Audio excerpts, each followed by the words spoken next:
Bientôt, les conducteurs de véhicules de transport poids lourds surchargés seront sanctionnés. L'information a été livrée lors d'une rencontre tenue ce mercredi à Abidjan avec les conducteurs et les autres acteurs de la filière transport. Vous aurez les détails dans ce journal. Rendre la ville de Grand Bassam propre et attractive, c'est le but de la signature de partenariat entre la Chambre de commerce et d'industrie de Côte d'Ivoire, la mairie de Grand Bassam, l'Agence nationale de la salubrité et l'association des hôteliers, restaurateurs et agents de tourisme de Grand Bassam. L'Assemblée générale de l'interafricaine de prévoyance des risques professionnels s'est tenue jeudi à Abidjan. Cette rencontre a réuni 14 pays membres de l'interafricaine de prévoyance des risques professionnels. Nous en parlerons dans ce journal. Bonsoir à tous, vous faites bien de vous informer sur Business 24 Africa. Ouvrons cette édition avec cette information concernant le transport. Surcharge des véhicules poids lourds de transport de marchandises dans les États membres de l'Union économique et monétaire ouest-africaine UEMOA. Désormais, des sanctions à l'encontre des conducteurs qui vont enfreindre aux lois. L'information a été portée à tous les conducteurs et autres acteurs de la filière au cours d'une rencontre qui s'est déroulée ce mercredi à Abidjan à l'initiative du Haut Conseil du patronat des entreprises de transport routier de Côte d'Ivoire. Suivons le reportage de Jérémy Aouré et Lignon Gilbert. À compter de ce samedi 1er avril 2017, entre en vigueur le règlement 14 relatif à l'harmonisation des normes et procédures du contrôle du gabarit, du poids et de la surcharge à l'essieu des véhicules lourds de transport de marchandises au sein de l'Union économique et monétaire ouest-africaine UEMOA, notamment en Côte d'Ivoire, lors d'une rencontre ce mercredi à Abidjan et qui a vu la participation des syndicats de transporteurs, de conducteurs de poids lourds et bien d'autres acteurs opérant dans le secteur ainsi que des représentants de structures de pays de la sous-région. Le directeur général du Haut Conseil du patronat des entreprises de transport routier, Diaby Ibrahim, s'est voulu clair et précis après les différentes phases de sensibilisation. L'entrepreneur du transport, qu'on appelle le bon transporteur, c'est celui qui préserve 3 facteurs importants dans son entreprise. La vie de son conducteur, la vie du matériel roulant et bien entendu la vie de la chaussée sur laquelle il roule. Au plan économique, le fait de ne pas faire de surcharge fait gagner non seulement du temps aux transporteurs, mais fait gagner de l'argent aux transporteurs, comme je l'ai dit, et il fait gagner en termes de préservation du matériel, préservation de la vie de l'équipage et préservation de la route. Et quand on remplit tous ces facteurs en économie de transport, on rentabilise son affaire, ça veut dire qu'on gagne de l'argent. Une mesure de cette taille demande une sensibilisation au corps à corps et une sensibilisation permanente sur le terrain. C'est pour cela que le Haut Conseil des transporteurs de Côte d'Ivoire, avec le CMTR au Mali, avec le CNUT au Niger, avec l'OTRAF au Burkina Faso, sommes ensemble pour faire comprendre à nos compatriotes, aussi bien en Côte d'Ivoire, au Mali, au Burkina et dans les autres pays de la communauté, la nécessité de mettre en œuvre cette mesure qui viendra aujourd'hui nous sortir d'une disposition qui a malheureusement gêné le développement du transport de marchandises en Afrique de l'Ouest, c'est-à-dire la surcharge. Présent à cette rencontre d'information, le représentant du ministre des Transports, Koné Baf, a dit prendre acte de la décision avant d'inviter chaque acteur à contribuer à la bonne application de celle-ci. D'ailleurs, ceux-ci se disent entièrement disposés à travailler désormais dans des conditions saines. Il y a beaucoup de fois, quand ça commence, on dit non, ça va s'appliquer, mais après on dit non, ça n'applique pas. Mais vraiment, si ça appliqué cette fois-ci-là, vraiment, on est beaucoup content, on est chauffeur. Nous aussi, nous, on vit aussi, ça nous coûte très cher. Chaque jour, tu prends un tonnage. Tu es là, tu souffres, camion souffre. Toujours, tu as des problèmes de pneus. Avec cette situation-là, le tonnage qu'on prend, le tonnage normal, là, on n'a pas de problème. Nous ne voyons aucun intérêt à ne pas y aller. Parce qu'il y va de l'intérêt des transporteurs. Nos transports vont aller bien, j'espère. Les transporteurs iront bien, les camions iront bien et les routes aussi iront bien. La lutte contre les surcharges passe par l'éducation, la sensibilisation, la formation, mais également la répression et la mise en œuvre du règlement 14 de l'UEMOA vient donc à point nommé pour donner une durée de vie acceptable aux infrastructures routières, mais également du bonheur aux conducteurs. Une convention de partenariat a été signée ce mercredi à Abidjan entre la Chambre de commerce et d'industrie de Côte d'Ivoire, la mairie de Grand-Bassam, l'Agence nationale de la salubrité et l'association des hôteliers, restaurateurs et agents de tourisme de Grand-Bassam. Les clauses de ce contrat visent à créer une plateforme de traitement et de valorisation d'ordures ménagères pour faire de Grand-Bassam un pôle touristique propre et attractif. Cette initiative traduit l'ambition du conseil municipal et de l'association des hôteliers, restaurateurs et agents de tourisme à faire de Grand-Bassam cette cité baléaire du Sud Comoué, une ville verte. Mon désir Nascimento Odifini et Augustin Kra nous en disent plus.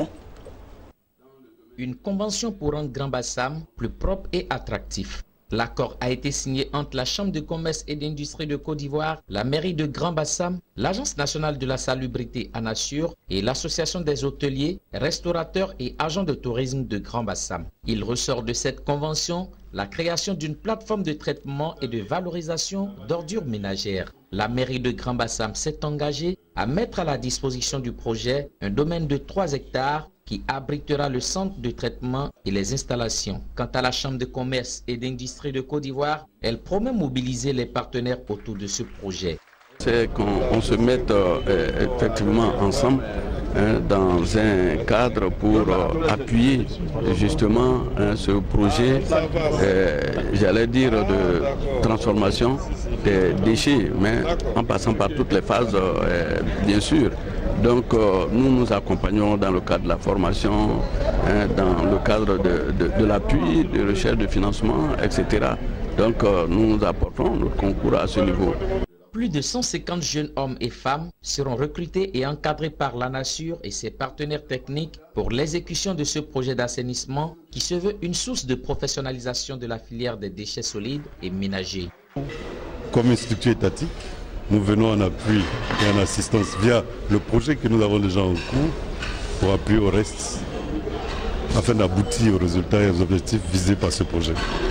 Pour Lansina Ouattara, président de l'Association des hôteliers, restaurateurs et agents de tourisme de Grand-Bassam, ORES, ce projet fera donner un coup d'accélérateur au secteur touristique. Aujourd'hui, c'est un grand jour pour nous en tant qu'opérateurs parce que quand une ville est propre, le tourisme marche pour nous.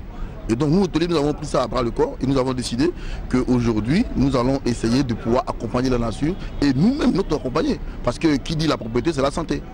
Grand-Bassam, il faut le souligner, est une ville touristique classée au patrimoine mondial de l'UNESCO. Ce projet de création de plateformes de traitement et de valorisation d'ordures ménagères à Grand-Bassam advient dans un contexte où le ministre de la Salubrité, de l'Environnement et du Développement durable a lancé une opération de salubrité nationale dite Opération Grand Ménage qui déjà fait son petit bonhomme de chemin.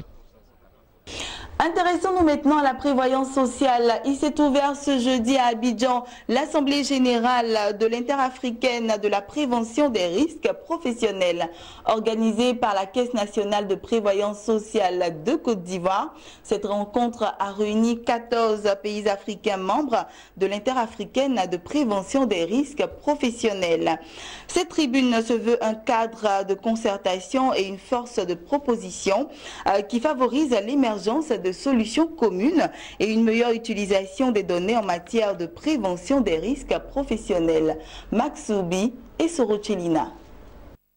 Évaluation des risques professionnels, gage d'une modernisation des outils de gestion de la santé et sécurité au travail. C'est le thème qui va animer pendant 2 jours la conférence générale annuelle de l'interafricaine de la prévention des risques professionnels AIPRP. Une rencontre qui a vu l'aéropage de personnalités venues de plus de 14 pays africains. Le but de cette rencontre est d'offrir un cadre d'échange entre agents des pays concernés afin d'améliorer leur rendement. Les caisses de sécurité sociale doivent se préoccuper de la sécurité au travail, que les travailleurs en entreprise, comme on dit, qui vient gagner son pain, ne viennent pas trouver la mort. Donc il faut que le travail se fasse en sécurité. Il y a des normes de sécurité que nos contrôleurs et tous ceux qui travaillent dans notre dispositif conseillent aux entreprises. Il y a aussi la santé des travailleurs, le cadre de vie dans lequel ils évoluent. Ce cadre-là doit respecter les normes d'hygiène en matière de santé. Autre point à l'ordre du jour de cette rencontre, l'attribution du poste de la présidence de l'interafricaine de la prévention des risques professionnels à l'Ivoirien Dénichal Kwasi, directeur général de la CNPS, Caisse nationale de prévoyance sociale de la Côte d'Ivoire. Il remplacera à ce poste le Camerounais Noël Alain Olivier, le directeur général de la CNPS du Cameroun. Retenons que l'IAPAP est inscrite dans une dynamique qui nous permet, depuis plusieurs années d'ailleurs, et c'est ce que nous avons approfondi au cours de notre mandat, d'accélérer les méthodes, les procédés de prévention des risques professionnels, c'est-à-dire des maladies professionnelles, des accidents de travail. Il s'agit pour moi de faire en sorte que tous les organismes de sécurité sociale progressent et développent les activités de prévention. Vous savez que la notion de prévention, parfois on a l'impression qu'on injecte de l'argent sans forcément voir les résultats. Mais la prévention, elle est nécessaire. Elle vaut mieux que la réparation. Parce que quand vous êtes dans la réparation, non seulement vous allez payer de l'argent avec des fois même le versement d'une rente, mais en plus, c'est une compétence de l'entreprise qui ne sera plus disponible à 100%. Et sur le plan social, c'est une famille qui va avoir des difficultés parce que le chef de famille qui procure les revenus est en difficulté. Donc vous voyez que c'est sur le plan d'abord sécurité, sur le plan social et sur le plan de la compétitivité des entreprises. L'Assemblée générale de l'interafricaine de la prévention des risques professionnels prend fin ce vendredi avec la passation des charges entre Charles Denis Kwasi, directeur général de la CNPS Côte d'Ivoire, et Noël Alain Olivier, directeur général de la CNPS du Cameroun, à la tête de l'interafricaine de la prévention des risques professionnels. Et puis un mot de religion dans ce journal, la 12e conférence annuelle ordinaire de l'église méthodiste unie de Côte d'Ivoire s'est ouverte ce mercredi à Abidjan.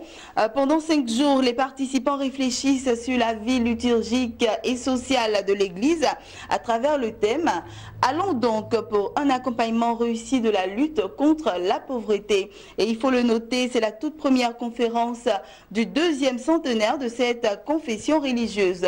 Jérémy Aouré et Lyon Gilbert nous en disent davantage.